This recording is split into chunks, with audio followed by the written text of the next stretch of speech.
Dan karena polisi ini organisasi yang sangat-sangat besar, sampai ke kampung saya di pucuk gunung di Pagaralam itu ada polisi, Pak.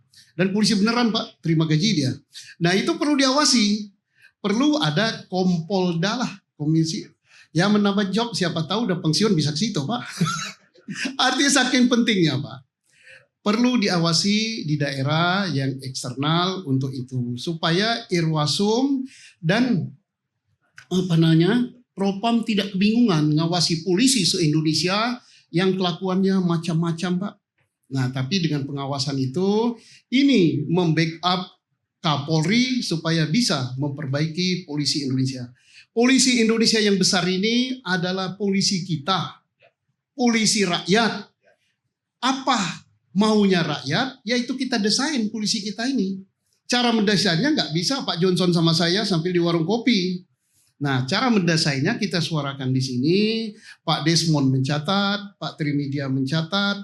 Syukur-syukur kalau dibawa di dalam Komisi 3 dan disetujui oleh partainya, jadilah itu barang.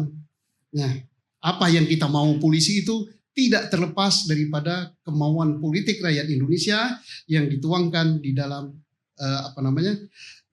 rapat-rapat Komisi 3 melahirkan undang-undang. Yang membuat polisi itu besar, penuh kekuasaan kita juga. Kita beri dia kekuasaan dengan berbagai undang-undang yang lahir dan di situ memberikan kekuasaan kepada Polri. Kemudian yang ngatur penggunaan senjata polisi itu mestinya kita juga. Tapi sampai sekarang belum kita atur. Ya kalau belum kita atur jangan disalahkan polisi kalau dia nembak sana nembak sini. Lebih peluru digunakan untuk berburu kijang, Pak, kalau di kampung saya dulu.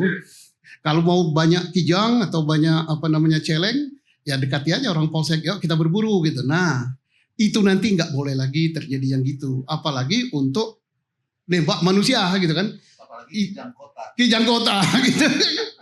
Kemudian tadi Pak Komnas HAM, Pak Damani, ini perlu diatur ya penggunaan senjata. Jadi ada nembak dengan alasan melawan petugas.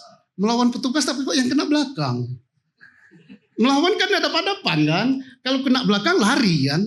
Kalau lari ya dikejar berarti dia takut jangan ditembak. Loh kalau nggak kejar makanya jadi polisi kan ada ujian lari itu atau pelurunya belok. Nah artinya hal-hal yang seperti gitu perlu dicermati dan diatur. Kalau kena dari belakang ini bukan orang ini melawan, orang ini lari. Kalau dia melawan, kalau jaraknya segitu kan nggak wajar juga ditembak. Ya melawan jaraknya dekat, dilihat dari badannya ada jelagah nggak di lubang peluru. Kalau nggak ada jelagah ya jaraknya jauh ini. Nah itu saja.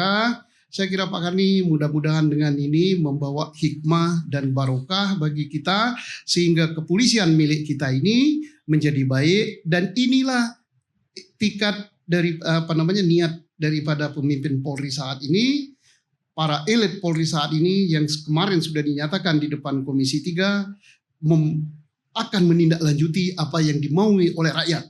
Dan rakyat menyampaikannya lewat Komisi 3. Ya kita tunggu saja. Mudah-mudahan RDP berapa bulan lagi, Pak? Tergantung itu akan kelihatan. Apa betul rekomendasi-rekomendasi rakyat yang lewat DPR itu akan dilaksanakan. Nah, kemudian satu lagi yang paling penting.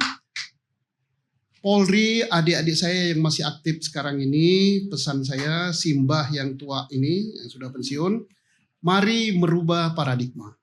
Paradigma yang harus dirubah adalah pertama, Polri itu bukan miliknya polisi. Polri itu milik rakyat. Ini negara sudah demokratis. Apa maunya rakyat untuk polisinya, jangan dilawan. Ya mungkin polisi paling tinggi pangkatnya kapten ya. Kalau rakyatnya mau begitu ya sudah. Atau Polri tidak punya pangkat misalnya. Tetapi yang mendesain polisi itu adalah rakyat melalui undang-undang, melalui perwakilan politik kita. Satu. Kemudian yang kedua, rubahlah hal-hal yang terjadi merekayasa seperti ini tidak bagus, akan mencemarkan nama baik Polri. Ya saya kira adik-adik lebih pintar dari saya. Banyak mereka sudah jadi doktor, bahkan profesor, pendidikannya luar. Percuma kalian pintar kalau kalian mentalnya tidak baik. Terima kasih. Wabillahi taufiq wal hidayah. Assalamualaikum warahmatullahi wabarakatuh. Terima kasih.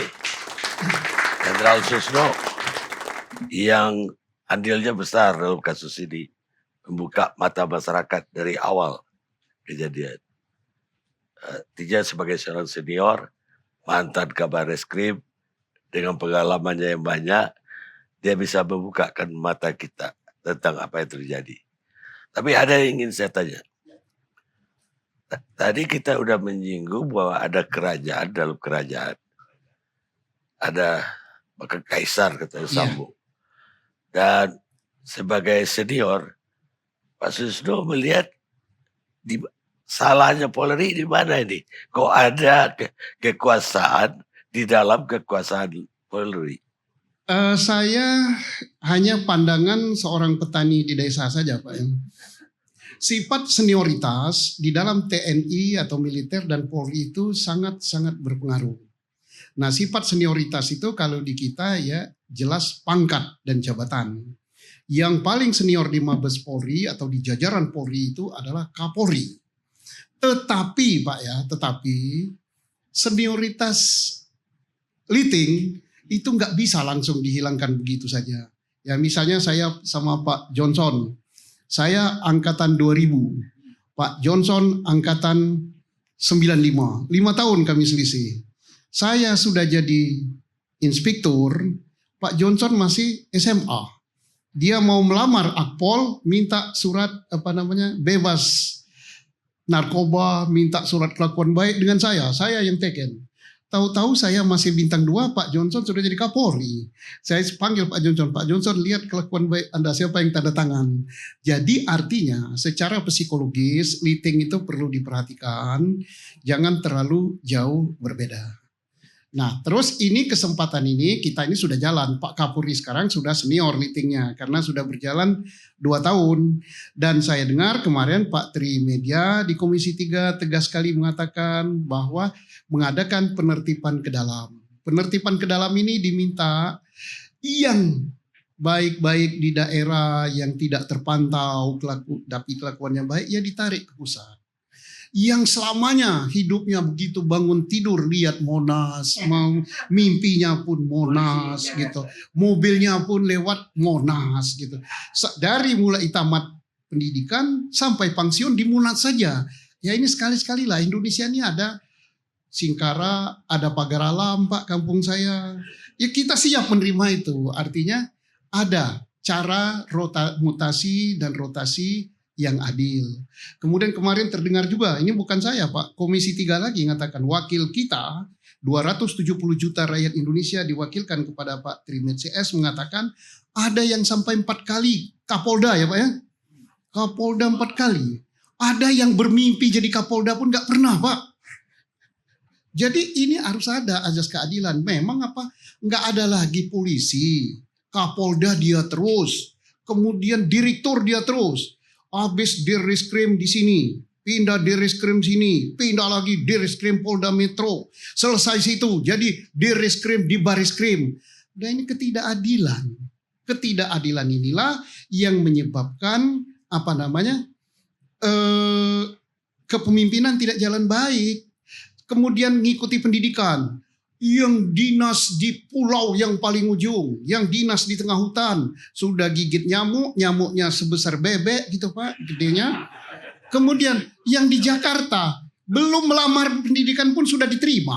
Nah, ini gimana? Kemudian tamat, yang tadinya masuknya dari Singkara, ya dari tempatnya Bapak Polsek situ. Tamat pendidikan, balik lagi dia ke daerah yang jauh lagi, pulang kampung. Payakumbuh gitu muter-muter. Nah, sementara yang dari Jakarta selesai pendidikan Jakarta Pusat gitu. Ya, Jakarta lagi. Jadi udah kayak kernet bis kota PPD tuh. Garugul, Pulau Gadung, bolak-balik gitu aja. Ya kapan dia ke Bekasi? Kapan dia ke Cilacap? Hanya Garugul, Pulau Gadung gitu. Menteng. Kebayang, nah ini celaka kalau begini. Nah ini tapi kemarin alhamdulillah Komisi 3 sudah memantau ini dan sudah dibawa dalam RDP. Insya Allah ini berubah Pak. Syukur kalau sebulan 2 bulan lagi RDP. Kasus ini sudah disidangkan, Kapolri sudah sempat untuk rolling, sudah sempat untuk memutasi jabatan, sehingga Kapolri betul-betul di backup dari pusat sampai ke bawah, orang-orang yang satu garis. Istilahnya Pak Trimedia, tidak ada visi misi menteri, yang ada visi dan misinya presiden. Tidak ada visi dan misi para pejabat utama, para Kapolda, para Kapolres, yang ada visi dan misinya Kapolri, yaitu persisi. Nah, kita tunggu Pak Tri.